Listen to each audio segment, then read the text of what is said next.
আসসালামু আলাইকুম ভিউয়ার্স, আশা করি আপনারা সবাই ভালো আছেন। দেখতে পাচ্ছেন বাংলাদেশ রেলওয়েতে গেটম্যানে 684 জন নিয়োগ বিজ্ঞপ্তি প্রকাশ করা হয়েছে। ইতিমধ্যে আপনারা জানতে পেরেছেন।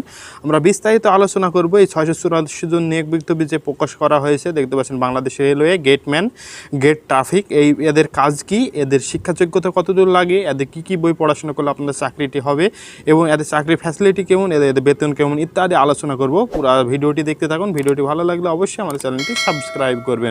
আমরা নিয়মিত এই চ্যানেলে ভিডিও আপলোড দিয়ে থাকি।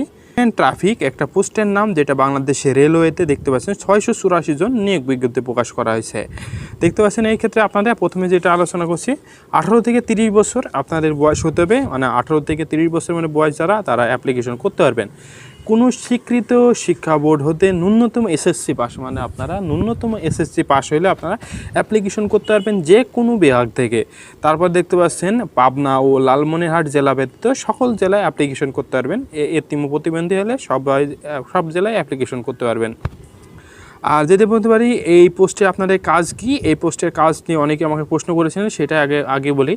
এই পোস্টের কাজ কি, আপনারা একটা ভিডিও দেখতে পাচ্ছেন, এটা হচ্ছে গেটম্যান ট্রাফিক। মানে দেখতে পাচ্ছেন আপনার রেলওয়ে যেসব রেলের রাস্তা আছে, দেখবেন রাস্তা যেসব জেব্রা ক্রসিং বা আবার দেখবেন ক্রসিং আছে, যেসব ক্রসিং মানে দেখতে পাচ্ছেন যে মাঝখান দিয়ে পিচ রাস্তা আছে, রাস্তার উপরে বাস ট্রাক যায়, মাঝখান দিয়ে রেলের রাস্তা আছে, সেই জায়গায় গেটম্যানে গেট নামায় দিয়ে রাস্তা বন্ধ করে দেয়। আবার পুনরায় যখন ট্রেন চলে যায় আবার রাস্তা চালু করে দেয়, যে মানুষজন আবার বাসটা চলতে পারবে। এটাই এদের মূলত কাজ, যেটা আপনারা দেখতেই পান। একটা ট্রেনে চললে অবশ্যই দেখতে পান যে আপনারা ট্রেনে যাওয়ার সাথে দেখবেন রাস্তার পাশে দেখবেন গেট নামায় দিয়েছে, দুই সাইডে রাস্তা বন্ধ, আপনার ট্রেন চলে যায়।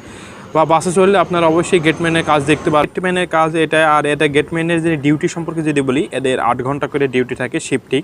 দেখা যাচ্ছে 3 8 24 ঘন্টা, সারাদিনে 3 জন করে এক জায়গায় গেটম্যান থাকে। দেখা যাচ্ছে 8 ঘন্টা আপনি দিনে করলেন, আরেকজন 8 ঘন্টা রাত্রে করলে, আরেকজন 8 ঘন্টা দেখা যাচ্ছে সকালে করে, এইভাবে 3 জন। আর এদের একটা যে স্টেশন মাস্টার আছে, এই স্টেশন মাস্টারের নির্দেশ অনুযায়ী এরা চলাফেরা করতে হয় বা ডিউটি পালন করতে হয়।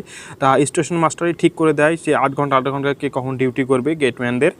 আর দেখতে পাচ্ছেন এদের হাতে থাকে লাল আর সবুজ পতাকা। সবুজ পতাকা থাকলে এরা সবুজ পতাকাদের ট্রেনকে নির্দেশ দেয় যে সঠিক আছে রাস্তা, আপনারা চলে যান, গেট ক্লিয়ার আছে। আবার যে লাল পতাকা থাকলে যে কোনো সময় দেখে গেটে সমস্যা হয়, লাল পতাকা যেটা আছে 1 কিলো বা হাফ কিলো মতো সময় লাগে, তাই চেষ্টা করে দৌড়েই চলে যেতে, যে আগে থাকতে সংকেত দিতে যে আপনার এই অমুক জায়গায় গেটম্যানের অমুক জায়গায় গেটে প্রবলেম আছে। এই সে গেটম্যানের কাজ। তারপরে আপনারা গেটম্যান বলছি এসএসসি পাস, আপনারা কীভাবে জব প্রিপারেশন নেবেন। গেটম্যানে যদি এসএসসি পাসে অ্যাপ্লিকেশন করা হয়, তাহলে আপনারা এসএসসির নিচে সকল বই আছে সেই বইগুলা আপনারা ধীরে ধীরে পড়তে থাকতে পারেন। বেসিক শতকরা, বীজগণিত যেগুলো আছে, বাংলা যেগুলো আছে। আর রেলওয়ে জব সলিউশন বই পাওয়া যায়, আপনারা ইতিমধ্যে বাজারে পাবেন। রেলওয়ে জব সলিউশন, রেলওয়ে খালাসি বুক ইত্যাদি জব সলিউশন বা বিগত সালের প্রশ্নপত্রগুলা আপনারা ফলো করেই পড়তে থাকেন, নিয়মিত পড়তে থাকেন। ইনশাআল্লাহ এখানে অনেক বড় একটা রেলওয়ে জব সার্কুলার দিচ্ছে, চাকরি হওয়ার সম্ভাবনাটা অনেকটাই বেশি আছে। আর এখানে দেখতে পাচ্ছেন 18 থেকে 30 বছর যখন সকল ছেলে মেয়ে সবাই অ্যাপ্লিকেশন করতে পারবেন। এই সিস্টেম স্যালারি যেটা বলছি 8,250 থেকে 20,000 স্যালারি স্কেল হবে। 8,250 মানে এই না যে আপনার আর হলো 20,110 টাকা স্যালারি হবে। 8,250 হলে মিনিমাম আপনার স্যালারি 13, 14, 15 এমন হবে। বাসা ভাড়া আছে, টিএবিএল আছে। আপনার চাকরির জয়েন্টের সময় 8,250 টাকা স্কেল হবে, কিন্তু আপনার বেতন বাড়তে 20,010 টাকা স্কেল হবে। এটাই স্যালারি স্কেল ইত্যাদি আলোচনা।